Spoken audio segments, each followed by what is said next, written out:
Okay, so this is a little bit unusual here, but middle of my workday, I want to try to do a recap here of how far we've come in the last couple of days. Do you remember what day you were admitted, Mom? I think it was Tuesday. Okay, so your Tuesday, Wednesday, Thursday, and here we are on Friday at 2 p.m. Pacific Standard Time, so it's 4 p.m. your time, right? Yeah, Okay, so the doctor has, since you were admitted, which was unexpected, you went for the MRI, came out and they said, oh yeah, this is way worse than what we expected, has been attempting to try to get the approval to do this procedure, which is to fuse your neck. that's correct. That C5, no, C6 and C7, right? C5, C6, C6, C7. Yeah, Right? Okay. So we have the doctor here now, and where we're at is that as of this morning, you made the decision that you do not wish to be in pain anymore and you want to elect to take the surgery tomorrow morning, correct? And even if they fly me out right away, I won't be getting, it'll be, it's questionable when I will get this. I've had enough. so at the same time, though, what I'm trying to deal with in the middle, I don't know, I mean, we all have our job to do here, right? Including this kind lady here with the insurance company. Who's trying to navigate this, but I want to read what she sent in the last hour. So she says, I completely understand your concerns, but do want to clarify there would be a stretcher transfer the entire way. She would not need to be mobile in any capacity. The area ambulance is equipped with an ICU, which will allow them to provide IV pain medications needed. As far as any mobility concerns, these are easily mitigated in air ambulance. I'm more than happy to discuss this further with you. Please give me know your thoughts. So she spoke with her, I guess, decision maker, medical person there. She left me a voicemail that basically said she spoke with the decision maker and they have opted to try to medevac you out of Mexico. So what I'm trying to do is stick handle the in-between here and document this stuff for later, because this is a difficult situation. If you do not get operated on, your quality of life here in the next bit is going to be pretty excruciating, as it has been in the last 4 days. Yeah, and the last, yeah. So we need to hand this over to the doctor here, because they can try to explain better the current situation, what's been going on for the last 4 days. Because I am of the belief that the insurance company thinks that you're at the beginning of this process, that you cricked your neck and you went in and talked to the doctor and now you're trying to get a surgery, which is not the case. You've been trying to deal with this here for about a month before you went in for the MRI. Correct. I went So- in for two, I attempted 2 previous MRIs and I couldn't be on the table without being knocked out. So it's hard to give a visual of this unless you're in my position here, but my mother for the last 30 days has literally been walking around like this.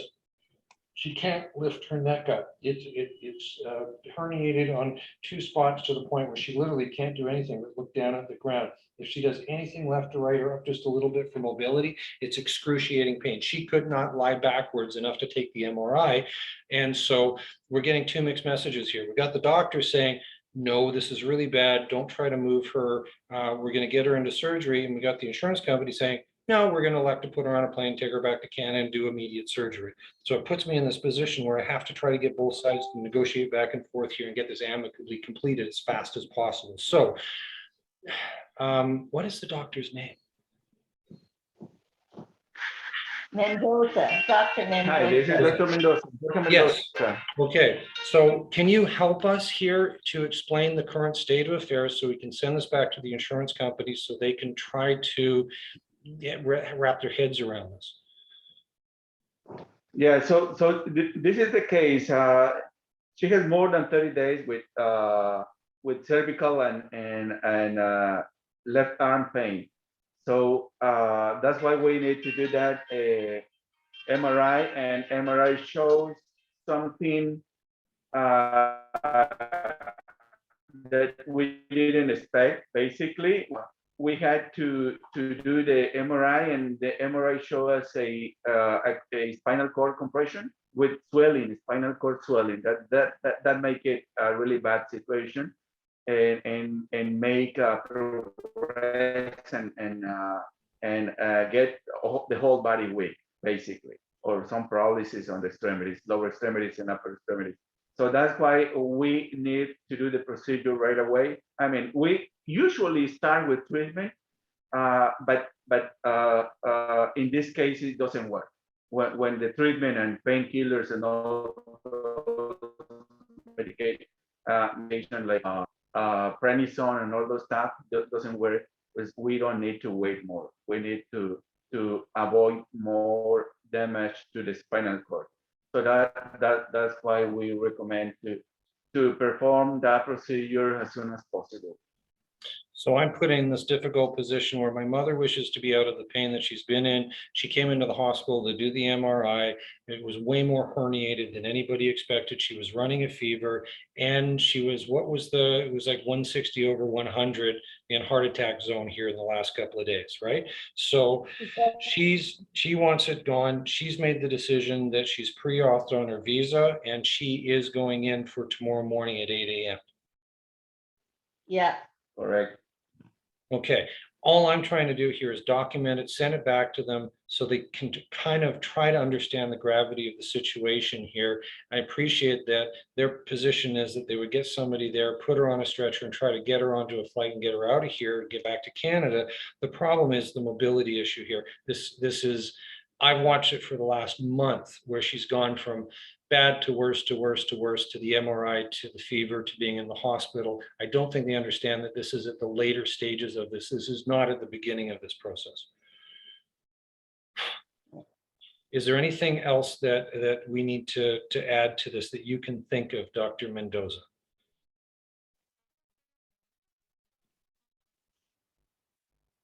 That's right. no, I don't think he does. That's it. Okay. No, I'm just it's everything that I want to express. Now, you have a background in this procedure, correct? This isn't something brand new for you. You teach a course on this procedure. Urology. Yeah, I have a fellowship on the spine. So this is a usual procedure for me. So no, it's not a hard procedure. You can make it easy here in this hospital. We have all the instrumental needed for this procedure. So we don't need anything else. Just do it. Get the authorization and correct that has caused all the symptoms on Susan. Okay, well, it has gone from Tuesday to Friday to, if I believe is, if they try to do this as a escalation to get her back home on a stretcher, it's probably going to be Monday, Tuesday, Wednesday till that's done. And Mom, this is your decision ultimately.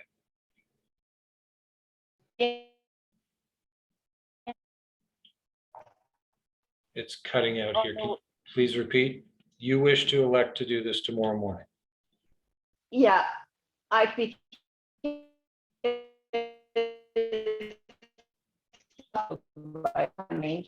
done to get me shipped. Please repeat, because I think it's just my internet's down here too. You wish to elect to do it tomorrow morning. Correct. Okay, so I'm going to send this Yeah. report back so they just understand your position, because my feeling is that this is probably not going to be covered now that they've made the decision that they want to elect to try to crazily somehow get you back on a flight back home. Okay. Okay, Shane, can you stop recording this? Can you please put this into Slack channel so we can send it back to the insurance company? Thank you.